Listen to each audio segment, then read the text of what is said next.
So it's Sid with Squeegeology, and I'm here with Michael Goeller. And if you haven't met Michael, you need to know that he's a bit of a polymath, but his background, he taught himself magic tricks out of library books when he was a kid. And that ended up in a career as a full-time professional magician. And we're talking high level around the David Copperfields of the world and all that. And then he transitioned as a family man into owning and operating a window cleaning and power washing business, right? Yep. And how long ago did you start Brightview? So, one of the, which we'll get into something I've learned, which is action and not analytics. Mm-hmm. But the previous version of me was somebody who would always overanalyze everything. So in 2010, I registered the business. Okay. But didn't actually start the business until 2013, the winter of. Wow. So during that 2010, between that period, I went and I mentored with people. Hey, I'll give you my labor for free. Teach me what you know. And I travel outside of my market and go stay and learn. And I read everything I could find on the forums. Being a reader the way I am, I got every book I could find on it, made a game plan for it, and basically then decided that I was reasonably content at the job I was and wasn't going to pursue it because there was a fear factor of stepping out on your own. Even though you have all this knowledge, there was still a little bit of fear holding me back because it is what it is. And then when I was getting married, I ended up moving away from where I was working. I was director of sales and marketing for a company of about 35 people, and moved away. I was moving away, and I said, "Well, I can do this telecommuting, no problem." And the owner didn't like that. He didn't like that thought, and I was moving either way, so we parted ways. Right. And I'm like, okay, now what do I do? Right. Do I go work? I was offered a couple jobs and positions in marketing to run marketing for companies and things. But I wasn't really happy doing that because of having had the freedom of being a magician. Yeah. I missed the freedom of exactly. Sure. And my wife, she said, "Why don't you do this? You did all your research.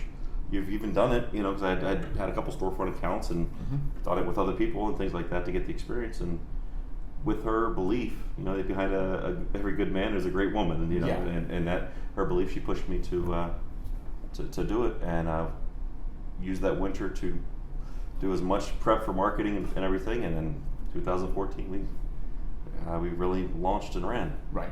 Okay. So it's actually pretty interesting. I didn't realize that. I thought you'd been in business a lot longer than that. So it's still brand new, although you've launched and then relaunched your business. So you've actually built a business twice, technically. But so at first when you're talking about like being over analytic, and you kind of made it sound like I just waited too long. You didn't wait too long, but I should have started right then.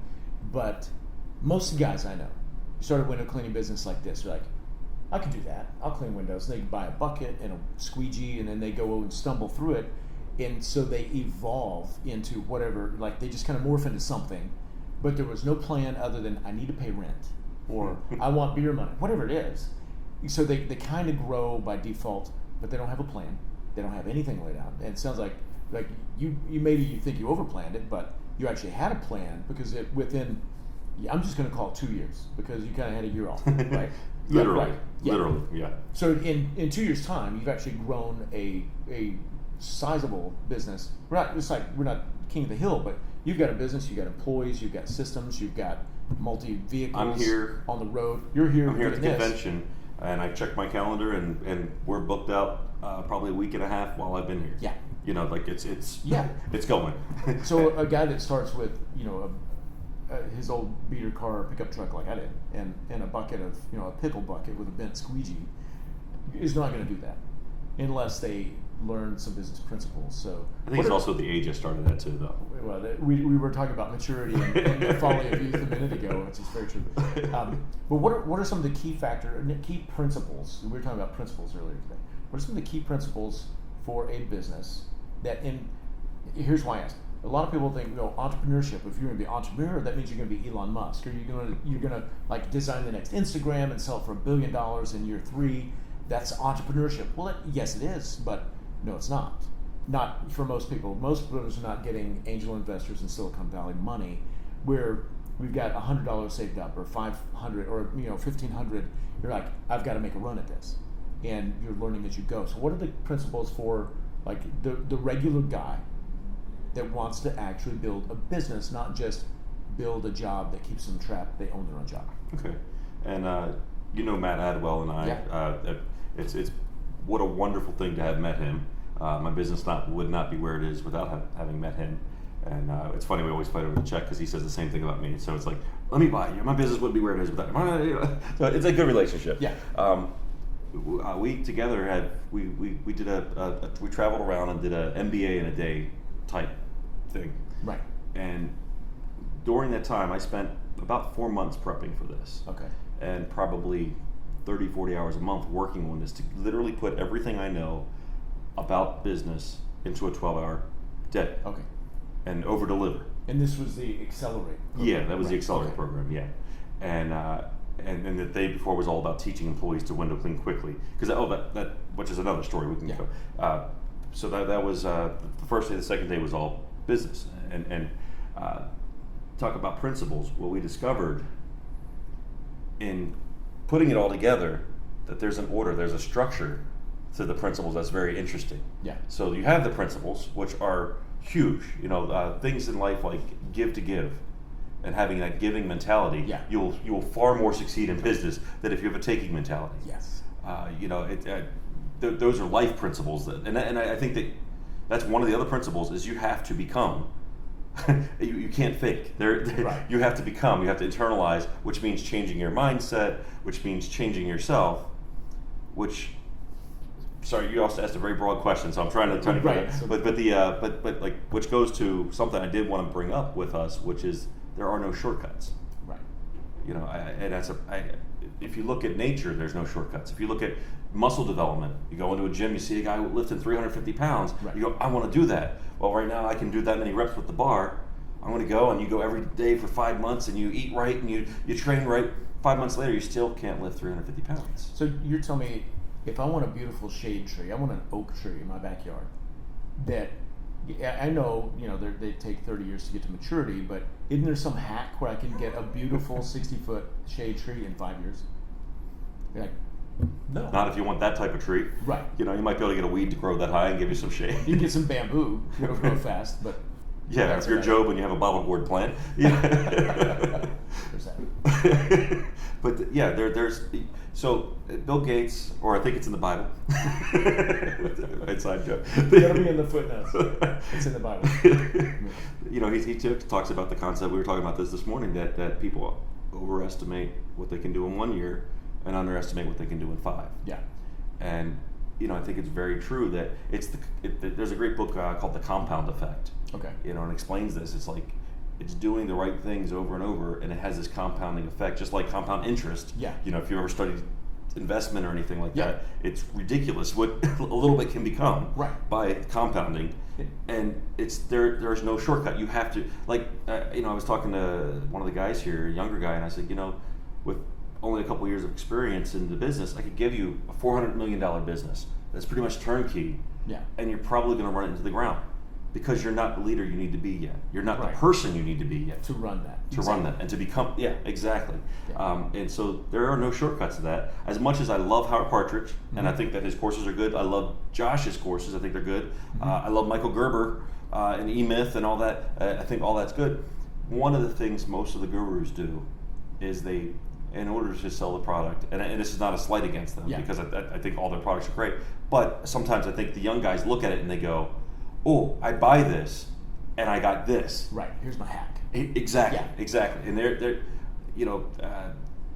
Howard and Zig Ziglar talk about the wheel of life, where you have family balance, you have spiritual balance, financial balance, all these in balance, and the goal is to get them all to max level and even, so your wheel of life is good, and that's the goal. But in the process of getting there, it's very difficult. You cannot focus on everything at once. You have to choose what you want to focus on. You have to choose what you're doing, and realize that every choice you make has a sacrifice on the back end. Yeah.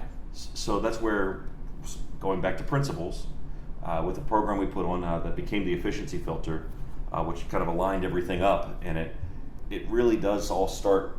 Your whole business goes back to you. Yeah. because it's what do you want in life? What does your life look like when the business is what you want it to be? And most guys don't look at that. They go, oh, I can do this, I can make money, this is a living. And they start, and the next thing you know, 20 years have gone by, they're in their 50s. And they're doing the same. And they haven't put away for retirement. Right. And their body's starting to give out, and they're like, oh, crap. Now what? Yeah. Right. And maybe that's the right way, but if you're going to just be me working, well, maybe I ought to look into putting maybe 15% for the future, because that's, you have to recognize, hey, when I hit 55, 60, I'm not going to want to do this much work. Right. And then the next thing, which everybody preaches, these are principles. So anybody who's teaching the right thing is going to have these things. Vision. Yeah. To know what, okay, you know what you want. Well, what's the business look like? What's the vision for the business that's going to fulfill that? That's in the Bible. Yes. Absolutely. It's one of the biggest, like where that is it's Habakkuk or something, where there is no vision, people perish. And there's one translation that I read that I love that helped me understand the law. Because perish to me means you die, which you could die. But where there's no vision, it says the people wander aimlessly. That's awesome. Yeah. I have to find my translation. That's awesome. Okay. That's true. Yeah. And sometimes you wander into good things. You hear about stories of guys. Well, I started doing this, and next thing I built up. Right. There's the rare occasion, kind of like winning the lotto 3 times in a row, that you hear these crazy stories. The majority of the time, it does not happen that way. That's right. You and I can't teach you can't replicate luck. No. Like sometimes people just get lucky. They do. It happens. Yeah. I found $17 in a movie theater when I was 11 years old. I thought I was the richest kid in the world, right? But I can't teach you how to find movie theater money every time you go to movies. Yeah, right? Yeah, exactly. That's great. But you don't want to rely on luck for your life. You want to take the time to design what you want, and that requires hard thought. And we had the talk at the huge convention here, about decision making. Yeah. And he kept coming back to the fact that our intellect is lazy. It doesn't want to work. Right. And it's true. And this goes back to the compound effect. I thought he was just talking about me. It's like, your intellect is lazy. I'm like, yes. I mean, you know me. I'm a reader. I'm a huge reader. I've been reading. I think I read Anthony Robbins like when I was 10 years old. Yeah. I was a latchkey kid, had nothing else to do. And it started me down. He either ruined my life or made it great. I don't know which. but started me down this path of just becoming a voracious reader and teach myself through books, which I think is a great, once you have that, anything you want to learn, it's there. Somebody's done it before. Yeah. And you can learn from the best. But I forgot where I was going with this. We were saying, go ahead. Let me, because we're gonna have to wrap up. Oh yeah. So let me ask you this question. So there are principles that, that they're fundamental, foundational. I call it the universal principles, right? Absolutely. And they're like law. Given you shall receive. That's law. It's gonna happen. Yeah. Right. And there are dozens of others, but there's not a ton of principles. But for anybody that is newer in business and you're growing or you want to grow, you've got a bigger goal. You're going to recognize if you've got a big goal for your company that you're not going to be able to achieve it by yourself. You're going to have to build a team. The things you have to do. What's a resource or bit of advice that you would give people that want to build? They've got a bigger dream and they need to build it, but they don't know how. It could be a book. It could be a proverb. It could be. You tell me. So you mentioned proverb. It's funny because I used to read the Bible only from a spiritual mindset, and I never looked. I thought it was selfish to look at it for business principles. Right. So somebody said read Proverbs, but read it with a mind to look at it for business. Because here you have Solomon. Solomon is trying to give. He's the richest, wisest man on earth. Yeah. At that time, it's like Bill Gates or whatever. I don't know. Bill Gates he wasn't even as He's wise. Probably not even close. Yeah, right? yeah. But nonetheless, it's like somebody brilliant, rich, done it all, trying to give his son as much head start in life as possible. Yeah. And here he is, and I don't know your beliefs, but I believe it's inspired on top of it. Right. Exactly. So it's even helped it along that way. God gave him that wisdom. Yeah. So you read Proverbs, and even if you're an atheist, read it.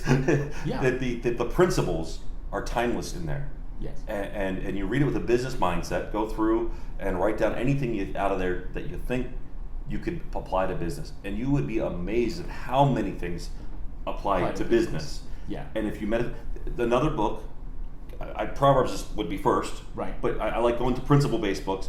Art of War for marketing. Yeah.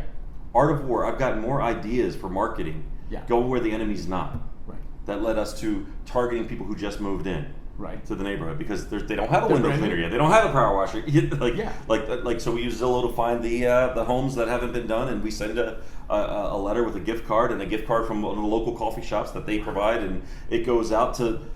We're the first introduction to, hey, when they need the service, who are they calling? Yeah. You know. Take notes. So, but that idea came from reading Art of War. Right. Now, those are wider books. If you want more practical application of some, the principles, sometimes you have to work to find the tactics. Yeah. To it, you come back. Speaking of Art of War, one of my favorite things is that quotes. I'm going to probably butcher it a little bit, but it says tactics without strategy, or strategy without tactics is the slowest route to victory. Tactics without strategy is the noise before defeat. Wow. Yeah. And a lot of times we do that even with our marketing and stuff like that. Oh, Facebook, we need to be doing Facebook. Let's do that. And I have never stopped and gone back and looked at, well, what's most effective to least effective? These are filters from the officially filtered. Right. You know, what's warmest to coldest? And you realize there's an order you should spend your money in marketing. Right. Like that actually, you go right down the line and you know which one you should go into next. Yeah. Based on principles. Yeah. So then going to more modern books, one thing I would say you can't go wrong with like AGS, Josh's course and stuff like that. The stuff, information in there is great. Howard's course, the information is great. All that derives from cheap books you can buy. If you can't afford it, get E-Myth Mastery. Yeah. Read Duct Tape Marketing. If I could only have one book on marketing, it would be Duct Tape Marketing. Jantsch. Because John Jantsch was an E-Myth consultant. Oh, and he took, I didn't even know that. Yeah. Yeah, that's great. And I talked to him once in a while online, which is really, really cool because it's one of those things. It's like he's kind of a hero, and like it's you that weird feeling. You're like, why are you talking? Anyway, John, he took and systemized marketing. Yeah. Just like E-Myth is designed to systemize your business. Right. And one of the things with you can't reap before you sow. Right. Systems everybody preaches systems, but systems always take more work up front. There's a big bulk of work, and there's a reason why it's really hard for us to put them in place. Mm-hmm.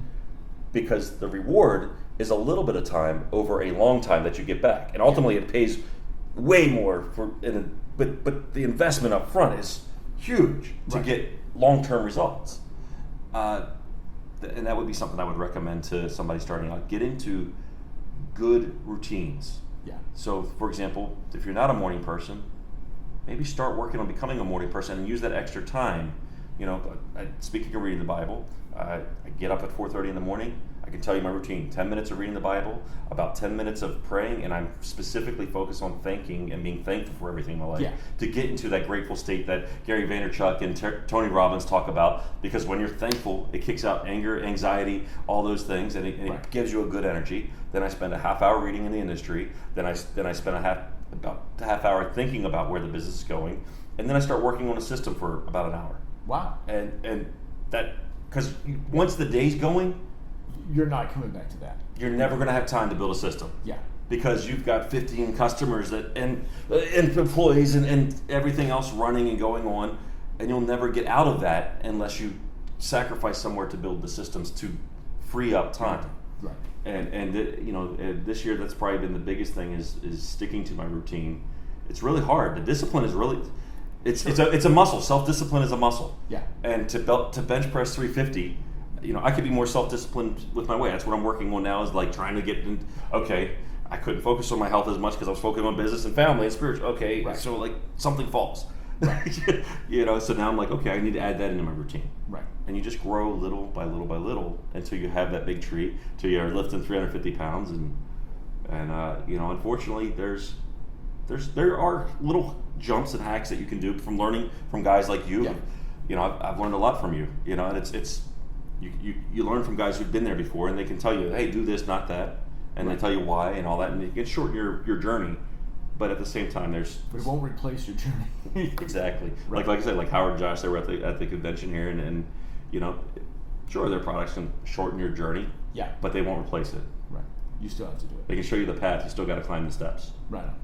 Cool. Thank you. You're very welcome. Thank you for having me. And Yeah. always a pleasure.